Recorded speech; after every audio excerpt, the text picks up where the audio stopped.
Whispers in the closet. Here's what happened to Katie last week. She had recently adopted a rescue dog named Max, hoping his presence would bring some joy and companionship into her quiet apartment. But it wasn't long before Max began acting strangely, growling low and menacingly at the closet in her bedroom every night.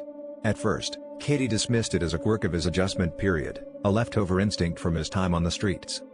One particularly cold night, as the wind howled outside and the shadows seemed to deepen, Katie was jolted awake by a soft, almost imperceptible whispering coming from the closet. She froze, her heart pounding in her chest, and strained her ears. The whispers were faint but unmistakable, like a conversation held just out of reach. She wanted to believe it was the wind or maybe a trick of her overactive imagination, but Max's continued growling convinced her otherwise.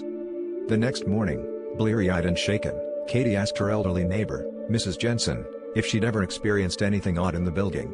Mrs. Jensen hesitated, then reluctantly shared that the previous tenant had left suddenly, speaking of strange noises and ghostly murmurs.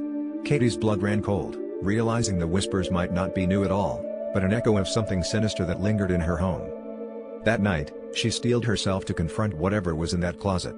But as she reached for the handle, Max leapt up, barking wildly, and a chilling realization washed over her. The whispers were getting louder, and the words were starting to form her name. Katie backed away slowly, her mind racing with fear.